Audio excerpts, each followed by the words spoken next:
할렐루야. 수요일은 사도행전 강해를 통해 우리가 은혜를 나누고 있습니다. 드디어 1장을 마치고 2장으로 들어갑니다. 우리는 계속해서 성령의 충만함에 대한 말씀을 듣고 있습니다. 이 기회에 여러분들 놓치지 마시고 이 기회에 성령 충만한 우리 경북 신도청 중앙교회 모든 성도들 되시기를 간절히 원합니다. 여러분 그 뉴스나 여러 매체를 통해서 다 들으셨겠지만 중국에서 열린 제9회 하얼빈 동계 아시안 게임이 지난 2월 7일부터 14일까지 진행되었습니다. 한국 선수들은 148명이 참가를 했다고 합니다. 그러니까 많이 참석한 거죠. 참가해서 우리가 2등 했습니다. 2등. 여러분들 다 기도와 말씀에 전념하시느라고 소식을 잘 모르실 것 같아서 여러분들께 소식을 전해드리겠습니다. 한국 선수들은 148명이 참가하여 금메달을 16개, 그리고 은메달을 15개, 그리고 동메달을 14개를 따서 중국에 이어 종합 2위를 차지했습니다. 그러니까 3위는 일본이었는데 일본과 금메달만 6개가 차이 나는 걸로 봐서는 우리가 굉장히 잘하지 않았나 이렇게 생각할 수 있겠습니다.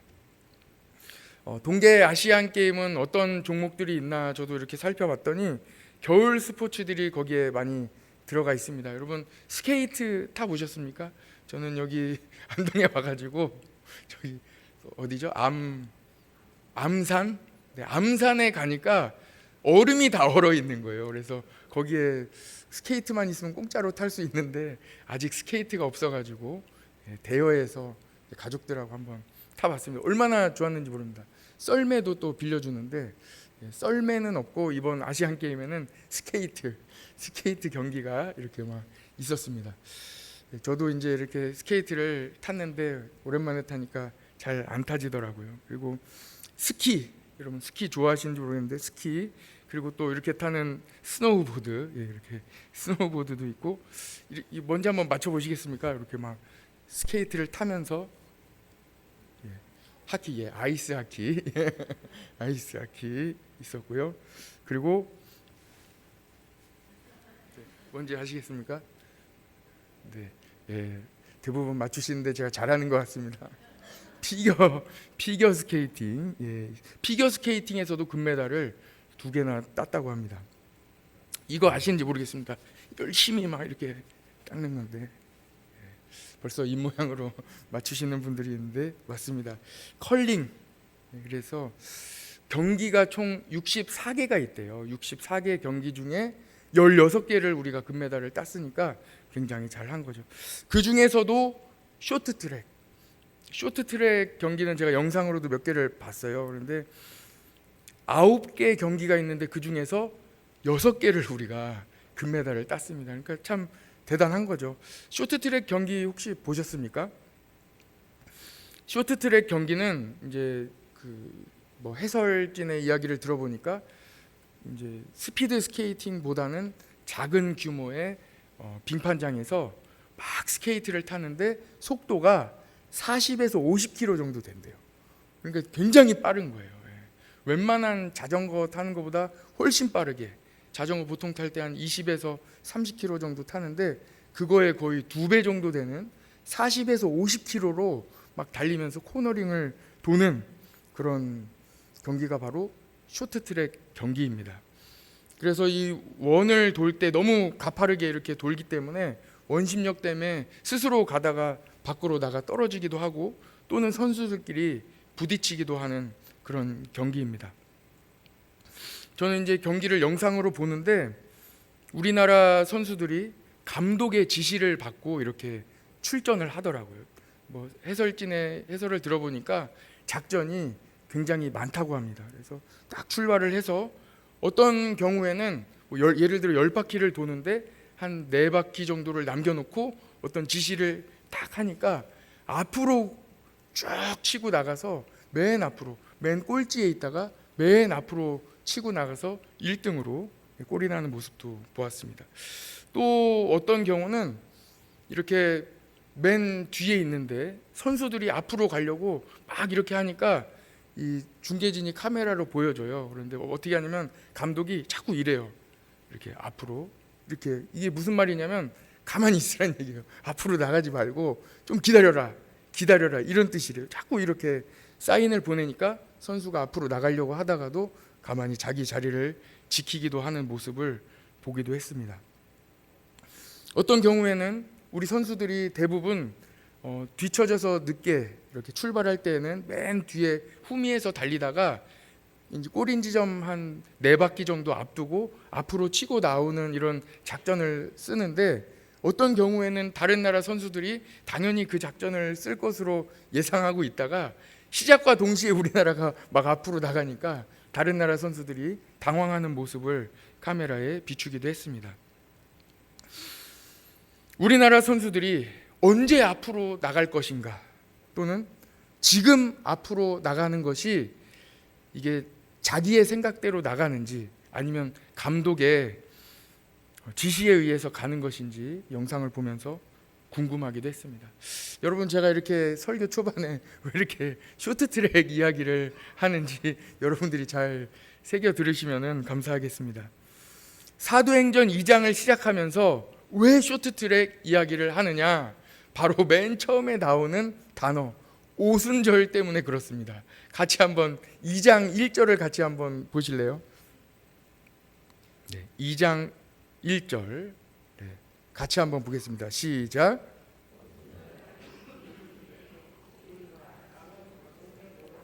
네, 이제 저를 봐주시면 감사하겠습니다. 오늘 말씀의 2장 1절에는 오순절이 나옵니다.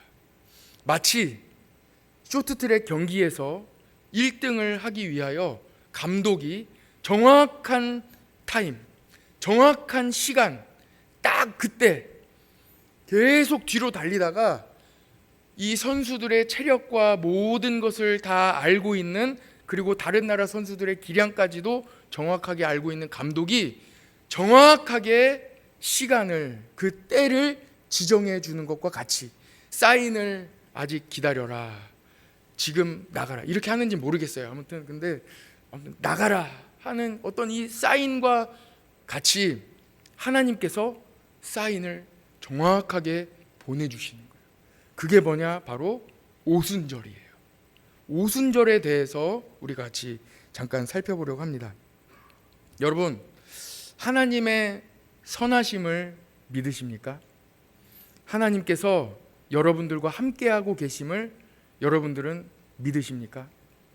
오늘도 선하신 하나님께서 여러분들의 앞길을 미리 아시고 정확한 타이밍에 정확하게 여러분들에게 알려주고 계시다는 그것을 여러분들이 신뢰하고 계십니까?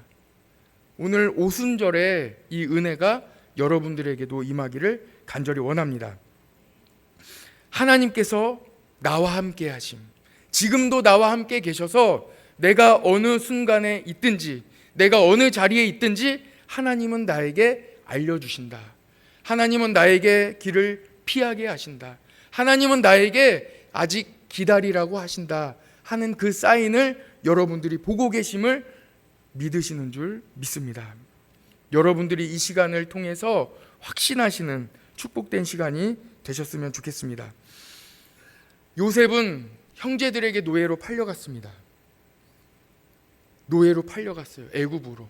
그런데 그 요셉은 결국 그 애굽에, 노예로 팔려간 애굽의 총리가 됩니다. 하나님께서 그와 함께 하셨고 곳곳마다 하나님께서 요셉과 함께 하심으로 요셉은 형통하였더라. 요셉이 감옥으로 들어감에도 불구하고 하나님이 그와 함께 하심으로 말미암아 그는 형통하였더라 하고 성경에 기록되어 있습니다. 하나님이 나의 삶을 인도하고 계심을 여러분들도 깨닫는 시간 되시기를 간절히 원합니다. 예수님이 길이시고 선한 목자이신 예수님이 나를 지금도 지켜주고 계심을 느끼시는 축복된 밤 되기를 간절히 원합니다. 다시 사도행전 2장으로 들어가겠습니다.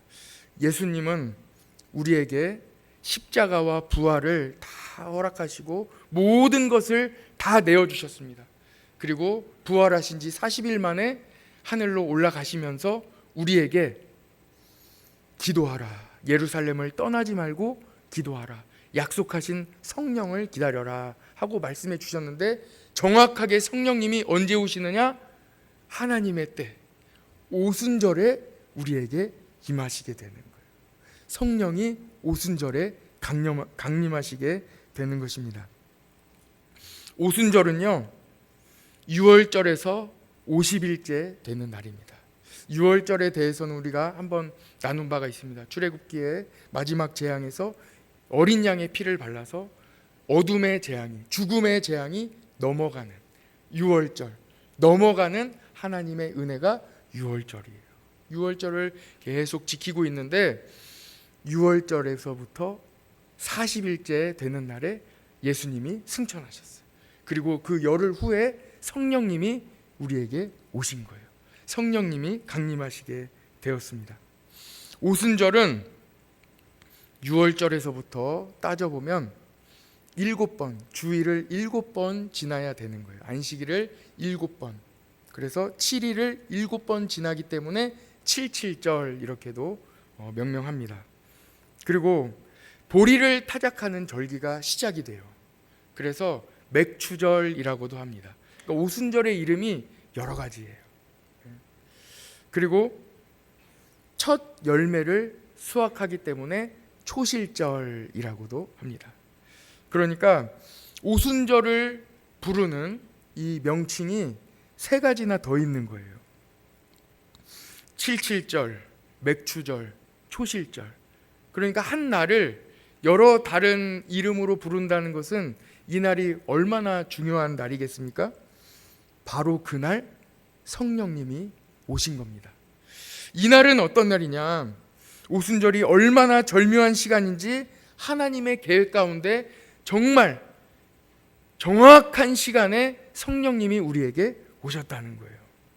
오순절은요, 아까 말씀드린 대로 추수가 한 해 중에서 모든 열매 중에 가장 먼저 추수가 시작되는 날이에요. 모든 이 한 해에 많은 열매를 거두지 않겠습니까? 여러 가지 과실도 얻고 곡식도 얻고 다 얻을 텐데 그 중에 제일 먼저 열매를 얻는 그때가 바로 오순절이에요. 맥추절, 칠칠절, 초실절, 그날 열매를 얻는 거예요. 한 해 중에 결실을 얻기 시작하는 날입니다. 예수님께서 십자가에 달려 돌아가시고 그리고 부활하신 후에 예수님의 모든 구원의 사역이 완성되었습니다. 이로써 예수님의 구원의 사역이 다 완성됨으로 말미암아 예수님을 믿는 사람, 예수님을 그리스도로 받아들이는 사람은 누구든지 하나님의 자녀가 되는 하나님의 은혜를 얻게 되는 거예요. 우리가 누가복음 말씀을 새벽에 나누고 있는데 누가복음의 요절을 보면 예수님께서 오신 그 이유는 뭐냐면 잃어버린 자를 찾아 구원하시려고 우리에게 오셨거든요. 예수님께서 오셔서 구원의 모든 사역을 다 완성하셨어요. 십자가를 지시고 부활하심으로 어둠의 사망 권세를 다 깨트리시고 승리하셨어요. 그래서 모든 구원의 역사를 완성하셨어요. 그리고 오순절에 성령님께서 오심으로 그때로부터 구원의 열매를 얻기 시작하는 것입니다. 모든 열매가 구원의 완성 이후에 오순절에 정확한 그때에 하나님께서 이미 정해주신 그때가 언제냐면 오순절이에요. 오순절의 의미, 영적으로도 결실하는 때, 예수님의 구원의 사역이 완성되어 그 이후로 결실이 시작되는 그때를 오순절로 기점으로 삼아주셨다는 것입니다. 예수님은 잃어버린 자를 찾아 구원하기 위하여 이 땅에 오셨습니다. 그리고 오순절에 성령님이 강림하심으로 그때로부터 구원받는 자들이, 수많은 구원받는 영혼들이, 죄인들이 구원받아 돌아오는 많은 복음의 열매를 맺는 하나님의 은혜가 오순절에서부터 시작되었다는 말씀입니다. 오순절은 그래서 중요합니다. 정확한 때, 하나님이 정하신, 성령님이 강림하시는 정확한 때입니다. 오순절로부터 교회의 시대가 시작되었습니다. 오순절로부터 성령의 시대가 열리게 되었습니다. 하나님은 이미 오래전부터, 구약으로 말씀드리면 민수기부터 이미 너희에게 하나님의 영을 부어주시겠다고 말씀해 주셨습니다. 민수기 11장 29절에 보면 여호와께서 그의 영을 그의 모든 백성에게 주사 선지자가 되게 하시기를 원하노라 하시면서 모든 사람에게, 만민에게 하나님의 영을 부어주시겠다고 이미 말씀해 주셨습니다. 이사야 32장에도 만민에게 하나님의 영을 부어주시겠다고 약속하셨고, 여러분들이 잘 알고 계시는 요엘 2장 28절 29절에도 내 영을 만민에게 부어주리라. 그러니까 그때까지는 특별한 사람, 선지자라든지 특별한 사람들만 하나님의 영을 받았는데, 이제는 예수님을 구주로 고백하는 사람, 기도하는 사람, 깨어있는 사람에게 하나님께서, 만민에게 하나님의 영, 성령을 부어주시겠다고 약속하셨어요. 그 약속이 오순절에 성취되었다는 말씀입니다. 하나님은 하나님의 영, 성령을 모든 사람들에게 부어주시겠다고 약속하셨습니다. 그리고 그 말씀대로 그대로 오순절에 성취되었습니다. 그 때가, 아까 말씀드린 대로 정확한 그 때가 바로 오순절입니다. 여러분, 우리들의 때는 어디에 있겠습니까? 여러분들의 인생의 계획, 여러분들의 모든 때, 여러분들이 지금 겪고 계시는 어떤 무슨 일들, 여러분들이 가지고 있는 기도 제목의 응답, 이 모든 것들이 그 때가 어디에 있겠습니까? 그 때가 바로 오순절에 있음을 확신하시기 바랍니다. 오순절이 언제입니까? 하나님께서 정하신 때입니다.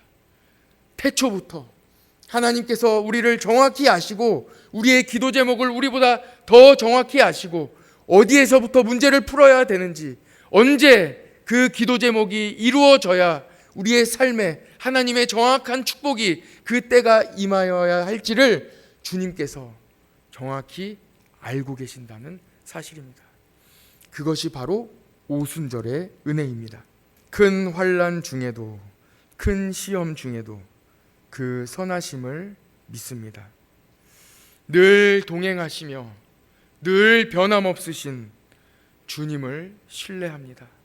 우리의 인생 중에 폭풍이 일어도, 우리의 인생 중에 형통함의 길, 좁은 길이 연속될지라도, 우리의 인생 중에 가시밭길이, 자갈밭이 나타났을지라도 우리는 주님을 신뢰합니다. 앞서 말씀드린 쇼트트랙을 생각해 보십시오. 때로는 감독의 사인에 의해서 앞으로 막 치고 달려갈 때도 있습니다. 그러나 때로는 작전상 내가 힘이 있고 지금 앞으로 나아갈 수 있고, 앞으로 내가 계속해서 나아갈 수 있을지라도, 자신 있을지라도 감독에게서 사인이 옵니다. 기다려라. 아직 기다려라. 왜 그래요? 나는 달리느라고 보지 못하는, 발견하지 못한 상대방 선수들의 작전이 있는 거예요. 그래서 내 맘대로 하면 안 되는 거예요. 하나님의 사인을 기다려야 되는 거예요. 우리는 그래서 주님을 신뢰하는 것입니다. 대부분 경기를 보니 경기가 많이 남아 있을 때, 앞으로 지금 이제 경기 초반이에요. 예선을 막 하고 있어요. 앞으로 경기가 많이 있을 때 감독들이 대부분 기다리라는 사인을 보내는 거예요. 아직 힘을 아껴두라는 거죠. 더 많은 경기가 너에게 남아 있다는 거예요. 500m도 출전해야 되고 1000m도 출전해야 되고 5000m도 출전해야 되고, 또 이렇게 같이 계주도 출전해야 되기 때문에 지금 조금 기다리라는 거예요. 앞으로 갈 날이 많이 있다는 거예요. 우리의 삶에 하나님의 기다리라는 사인이 왔을 때 주님을 신뢰하시기를 간절히 원합니다.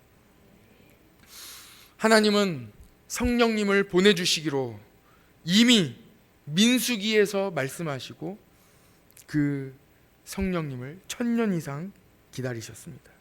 그리고 부활하신 예수님이 승천하시고 그 이후로 내가 곧 올라간 그대로 내가 곧 너희들에게 다시 오겠다, 재림하시겠다고 말씀하셨습니다.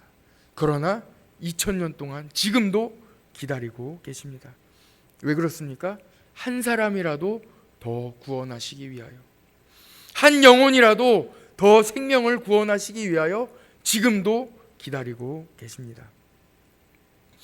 가끔 우리의 삶에도 하나님께서 기다리라는 사인을 보내실 때가 있습니다. 하나님을 신뢰하신다면 다른 사람들과 비교하지 마시고 여러분들은 더 멀리 가야 되므로 체력을 잘 조절하시기를 바랍니다.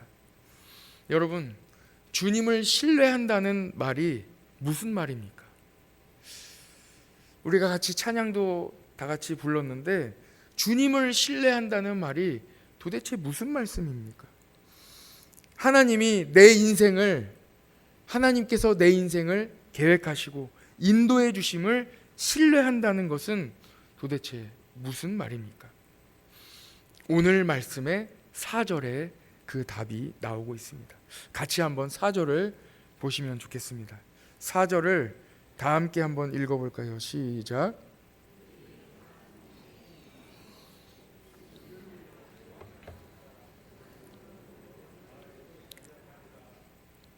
그들이 다 성령의 충만함을 받고 성령이 말하게 하심을 따라 다른 언어들로 말하기를 시작하니라. 오늘 4절을 보십시오. 4절에 보면 주님을 신뢰하는 사람, 전적으로 온 몸으로 신뢰하는 사람, 그 사람이 바로 성령 충만한 사람입니다. 하나님의 영으로 충만한 사람, 가득 찬 사람이 어떻게 변화되는지 그 시점을 여러분들이 살펴보기를 원합니다. 성령 충만한 사람이 전혀 다른 사람으로 변화됩니다. 이제는 전혀 다른 사람이 됩니다. 세상을 목적으로 살아가지 않고 이제는 성령 충만하여 성령님의 인도하심으로 완전히 다른 삶을 살아가기 시작하는데 그 시점이 어느 발부터 나아가는지 여러분 보셨습니까? 한번 보십시오. 제일 먼저 나오는 말씀이 성령이 말하게 하심을 따라 말합니다. 무엇이 먼저 바뀝니까? 이 성령 충만한 사람의 언어가 먼저 바뀌는 것을 여러분 보시기를 부탁드립니다. 성령이 말하게 하심을 따라 말합니다. 성령 충만한 사람, 하나님의 선하심을 믿는 사람은 더 이상 내 안에 있는 내 계획을 말하지 않습니다. 내 안에 내가 지금까지 내가 중심이 되어 생각했던 내 계획을 말하지 않습니다. 오직 성령님의 인도하심을 따라 성령님이 주시는 말을 입으로 하게 되는 것입니다. 그것이 바로 성령 충만한 사람, 하나님을 전적으로 신뢰하는 사람의 가장 첫 변화, 처음으로 변화되는 것은 이 안에 있는 언어가 바뀌게 된다는 거예요. 하나님의 계획, 하나님의 선하심을 말합니다. 그것이 성령님이 말씀하시는 것입니다. 성령님의 언어는 무엇입니까? 기도입니다. 내 안에 계신 성령님은 로마서 8장에 보면 언제나 내가 기도하지 못할지라도 그때에도 성령님은 나를 위해서 기도하고 간구하고 통곡하고 계신다고 말씀하고 있습니다. 성령님의 언어는 기도입니다. 그러니까 우리가 어떤 일을 당할 때, 어떤 일이 있을 때, 기쁨이 있건 슬픔이 있건 어떤 일이 있을 때 성령님의 언어를 먼저 우리가 말하게 되는데 그 언어는 바로 기도입니다. 내 안에 계신 성령님은 언제나 나를 위해 기도하고 계십니다. 기도하면 하나님의 계획을 알 수 있습니다. 그래서 기도하는 자에게 하나님의 사인이 알려주시는 거예요. 미리 알려주시는 거예요. 아, 기다려라. 지금이다. 지금 치고 나가라. 기다려라. 알려주시는 거예요. 여러분, 기도의 자리, 성령님의 언어, 성령님의 말씀이 여러분의 영에 가득한 자리, 기도의 자리로 나아가시기를 축복합니다. 저는 오늘 오전에 다른 목사님과 약속이 있었습니다. 그런데 도저히 상황이 안 돼요. 그 목사님을 원래 뵈러 갔어야 되는데 못 갔어요.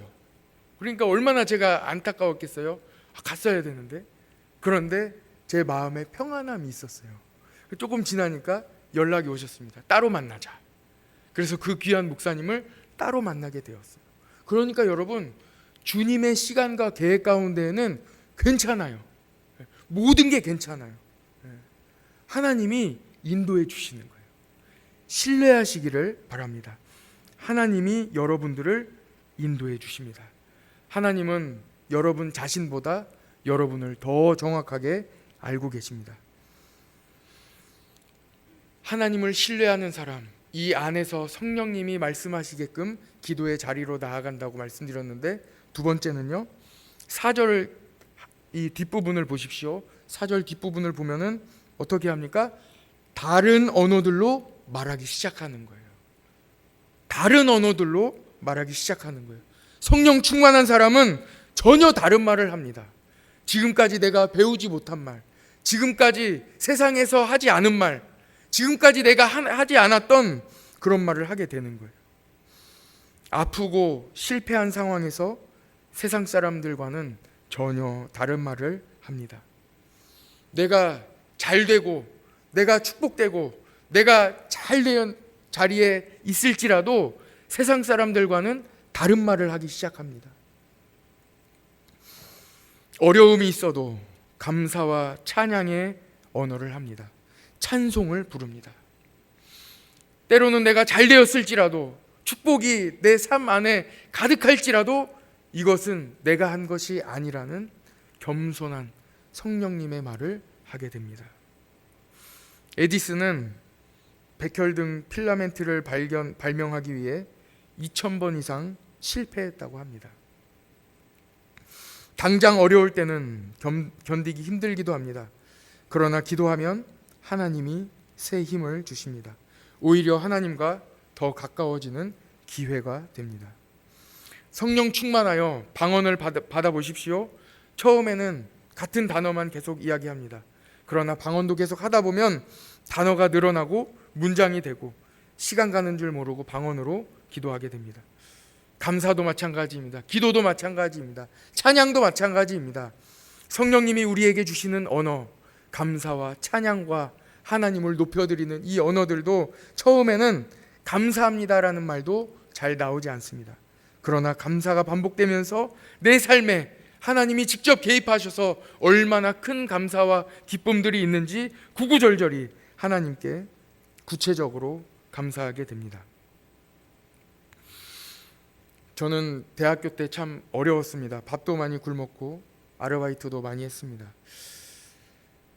또 19살 때부터 전도사를 했는데 그때마다 또 개척교회 전도사를 해서 사례비 받는 것을 모두 헌금할 때가 많았습니다. 그래서 생활비는 주로 아르바이트로 충당을 했습니다.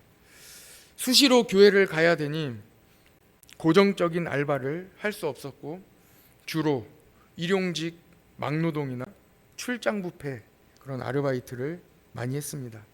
같이 신학교에 다니는 이 친구들을 보면 부모님 잘 만나서 같이 신학교에 다니는데도 차도 몰고 다니고 또 심지어는 외제차도 몰고 다니는 그런 친구들도 있었습니다. 저는 밥도 많이 굶고 있는데 친구들 데리고 다니면서 밥 사주는 그런 친구들이 또 부러웠습니다. 심각한 얘기는 아닙니다. 부러웠습니다. 그래도 하나님께서 나에게 반드시 은혜를 주실 것이다. 하나님이 나에게 은혜를 주실 것이다 하고 믿었습니다. 한 번은 새벽 5시에 인력시장에 나가서 일용직 이제 시장에 나가서 기다리는 거예요. 이제 19, 20살 뭐 이때 기다리는데 지금도 제가 좀 동안이지 않습니까? 그때 가면은 아주 여기 왜 왔냐는 식으로 이제 얘기하셔. 저도 성인이다 이렇게 이야기하면서 이제 기다리기도 하고 때로는 이렇게 쫓겨나기도 했습니다.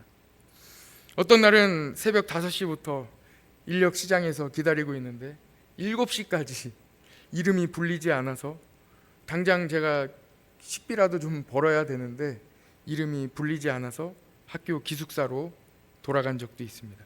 그때 저는 기술을 가지고 계신 분들이 빨리빨리 이렇게 이름이 불려 일터로 나가시는 것을 보고 일을 하려고 해도 반드시 기술이 있어야 되겠구나 하는 것을 배울 수 있었습니다. 또 한 번은 이름이 불려서 또 일하는 장소까지 다 갔어요. 아파트 신축 현장이었는데 가서 아파트를 열심히 이제 거푸집도 하고 도와드려야 되겠다 하고 생각하고 있는데 이제 저는 장비가 뭐 안전화라든지 뭐 헬멧이라든지 이런 장비가 갖춰져 있지 않다고 또 그 자리에서 쫓겨난 적도 있습니다. 그리고 일을 이렇게 하면서 열심히 일하시는 분들, 그리고 하루 종일 정말 땀 흘리며 날씨와 또는 위험과 안전과 싸워가면서 열심히 일하시는 분들을 보며 제가 목회 현장에 있을지라도 교인들이 얼마나 힘든 현장에서 일하고 이렇게 교회 예배 시간에 오시는지를 저는 잘 알고 있습니다. 그래서 때로는 예배 시간에 조금 힘들어 하시고 피곤해 하시는 분들을 저는 이해할 수 있게 되었습니다. 하나님의 은혜입니다. 모든 것이 하나님의 은혜입니다. 저는 예수님을 신뢰합니다. 우리 주님께서 저를 여기까지 인도하셨던 그 주님께서 마찬가지로 여러분들의 삶도 정확하게 인도하고 계신 줄 저는 확신합니다. 그리고 우리 주님께서 우리 교회의 선한 목자가 되셔서 하루하루 이끌어 주고 계심을 저는 경험하고 있습니다. 그냥 믿는 게 아니라 저는 경험하고 있습니다. 그래서 저는 예수님을 믿고 신뢰함으로 하루하루 기다리면서 기도할 뿐입니다. 제가 하는 일은 아무것도 없습니다. 성도 여러분, 오늘 하루 세상에서 많이 힘드셨습니까? 혹은 어려움이 있으셨습니까? 여러분들의 기도 제목이 있는데 그 기도 제목으로 급하게 속히 이루어지지 않는 기도 제목으로 인하여 낙심하고 계시진 않으십니까?